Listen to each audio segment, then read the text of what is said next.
Hello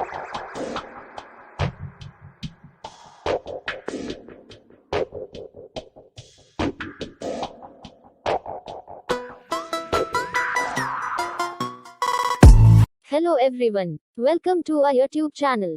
My View My channel, in association of Teaching Point. Like, subscribe, comment. Visit our website www.teachingpoint.org.in.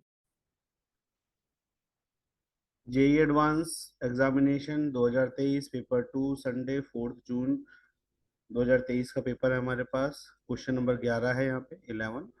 For HE plus A transition takes place from orbit of radius 105.8 picometer to the orbit of radius 26.4 picometer, the wavelength in nanometer of the emitted photon during the transition is। तो हमें जो wavelength निकालनी है वो nanometre में निकालनी है। यहाँ पे हमें जो देखने वाली बात है वो है यहाँ पे बोर रेडियस दी हुई है 52.9 पिकोमीटर। रेडबर्ग कांस्टेंट की वैल्यू दे रखी है RH, that is 2.2 into 10⁻18 joule. तो हमें एनर्जी वाला फॉर्मूला यहाँ पे लगाना पड़ेगा। और प्लांक कांस्टेंट की जो वैल्यू होगी है वो है 6.6 इंटू 10⁻34 जूल।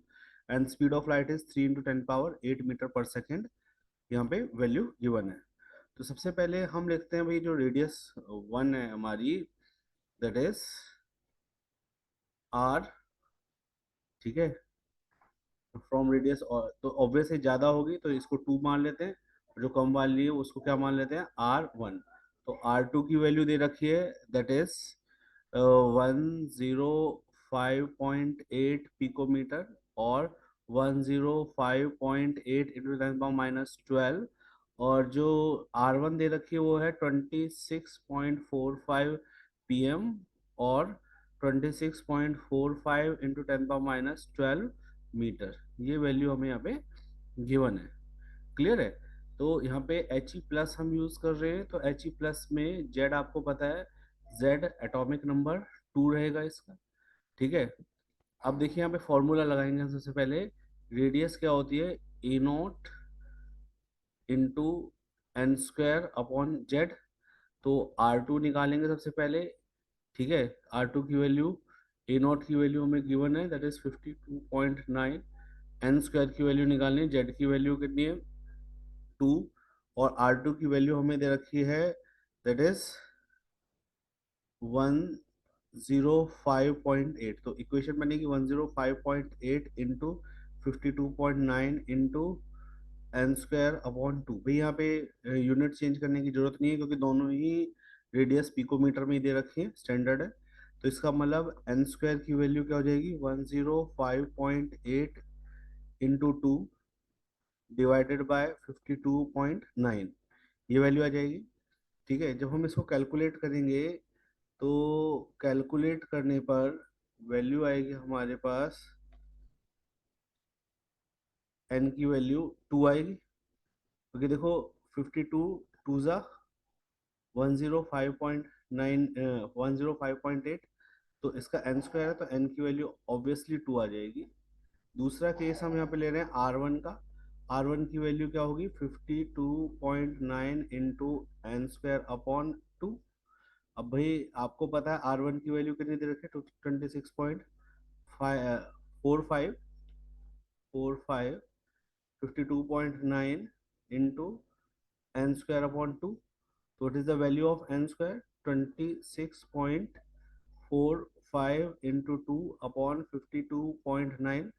52.9 वैल्यू हमें यहाँ पे दिए। तो आप देखें इसका डबल क्या होगा, सेम ही आएगा। तो एन स्क्वायर की वैल्यू आएगी 1, तो एन की वैल्यू भी क्या आएगी 1 आएगी। क्लियर है। तो अब हम क्या कर रहे हैं, यहाँ पे n1 n2 की वैल्यू आ गई है। अब हमें जो यहाँ पे RH की वैल्यू दे रखी है ना, रेडबर्ग कांस्टेंट की वैल्यू जूल में दे रखी है, तो हम इसको जूल के फॉर्मूले से ही करेंगे। तो जूल का फॉर्मूला होता है HC upon lambda is equal to RH 1/n1 का स्क्वायर माइनस 1/n2 का स्क्वायर इंटू जेड स्क्वायर। तो आपको पता है यहाँ पे n2 क्या रहेगा, ग्रेटर देन रहेगा n1। तो h की वैल्यू क्या है 6.6 into 10⁻34, c 3 into 10⁸8, lambda as it is, lambda calculate करना है। RH की वैल्यू 2.2 इंटू 10⁻⁻18, ठीक है, 1/1 का स्क्वायर माइनस 1/2 का स्क्वायर इंटू 2 का स्क्वायर हो जाएगा, ठीक है। तो यहाँ पे हम जो वैल्यू कैलकुलेट कर रहे हैं वो आएगी 6.6 into 10⁻34 into 3 into 10⁻8 upon lambda is equal to 2.2 into 10⁻18। यहाँ पे जब हम सॉल्व करेंगे तो वैल्यू आएगी 3/4 और जेड का स्क्वायर क्या होगा 2 की पावर 2 दैट इज 4, 4 से 4 कैंसिल आउट हो जाएगा। लैम्डा की वैल्यू जो आएगी वो आएगी हमारे पास 6.6 into 10⁻34 into 3 into 10⁻8 upon 2.2 into 10⁻18 into 3। Clear है, सॉल्व कर लो इसको। भाई 3 से 3 गया, यहाँ से 3 आएगा, तो जब हम इसको कैलकुलेट करेंगे तो वैल्यू आएगी 330 इंटू 10⁻⁻9 और 30 नैनोमीटर। तो हमें वैल्यू किस में निकालनी थी, नैनोमीटर में निकालनी थी, तो इस फिल इन द ब्लैंक्स में आंसर आएगा 30। Okay, is that point clear? ये याद रहेगा ये, ठीक है। नेक्स्ट क्वेश्चन डिस्कस करते हैं, चलो, है ना।